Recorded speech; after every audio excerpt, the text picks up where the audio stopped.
नमस्कार, आप देख रहे हैं समाचार केसरी और मैं हूं आपके साथ कीर्ति सिंह। आइए नजर डालते हैं खबरों की ओर।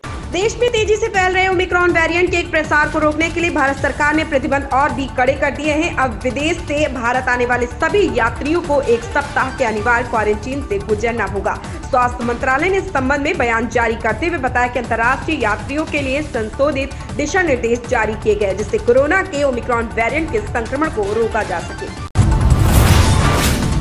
राजस्थान में तेजी से बढ़ते कोरोना संक्रमण के मामले को देखते हुए राजस्थान के मुख्यमंत्री अशोक गहलोत ने लोगों से सावधानी बरतने की अपील की है। उन्होंने कहा कि देश भर में कोरोना संक्रमण बहुत तेजी से फैल रहा है। हम सभी लोगों को बार बार आगाह कर रहे हैं कि घर से कम और बहुत आवश्यक होने पर ही बाहर निकले। प्रदेश में भले ही लॉकडाउन नहीं है, लेकिन सभी अनुशासित होकर लॉकडाउन की तरह ही व्यवहार करें और पूरी सतर्कता बरतें।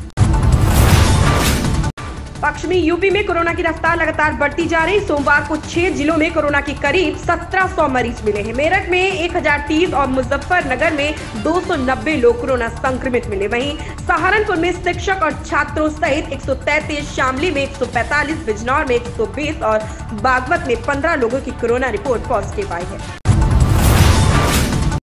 दिल्ली में कोरोना का कहर लगातार जारी है, जिसके चलते डीडीएमए ने राजधानी में कुछ और पाबंदियां लगाई हैं। इसके तहत दिल्ली में निजी दफ्तर पूरी तरह से बंद रहेंगे और कर्मचारी वर्क फ्रॉम होम करेंगे। इसके साथ ही रेस्टोरेंट और बार आदि भी बंद रहेंगे। हालांकि होम डिलीवरी सेवा चालू रहेगी।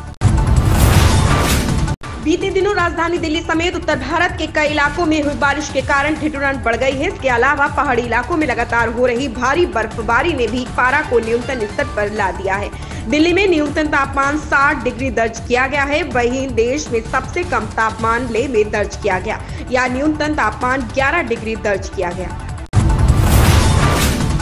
दुनिया के बड़े बड़े देशों ने चंद्रमा पर अपने सैटेलाइट भेज रखे हैं, जो समय समय पर चंद्रमा पर हो रही छोटी बड़ी घटना के बारे में सूचना देते हैं। इसी कड़ी में चीन ने भी चंद्रमा पर युतु-2 रोवर को भेजा है।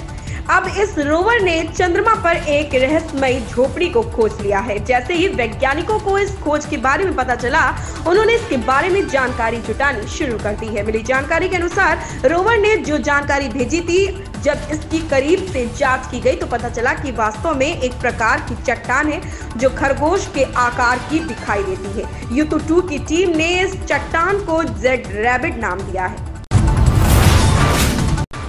बोनी कपूर की छोटी बेटी और एक्टर अर्जुन कपूर की बहन खुशी कपूर कोरोना पॉजिटिव हो गई है। वो होम क्वारंटीन है। हाल ही में परिवार के 3 और सदस्य अर्जुन कपूर, अंशुला और रिया कपूर भी कोरोना की चपेट में आए थे, जो अब ठीक हो रहे हैं। कोरोना के नए वेरिएंट ने जहां एक तरफ दुनिया को चिंता में डाल दिया है, तो दूसरी तरफ थोड़ी राहत वाली खबर भी सामने है। कोरोना वैक्सीन बनाने वाली कंपनी फाइजर का दावा है कि मार्च तक वह ओमिक्रॉन वेरिएंट से निपटने के लिए टीका तैयार कर लेगी। मुख्यमंत्री पुष्कर सिंह धामी ने कहा कि लोकतंत्र के महापर्व में कांग्रेस के कारनामों और भाजपा के कार्यों के बीच मुकाबला होगा। उन्होंने अपनी सरकार की उपलब्धियां गिनाते हुए कांग्रेस पर निशाना साधा। उन्होंने कहा कि कांग्रेस और करप्शन एक दूसरे के पूरक है।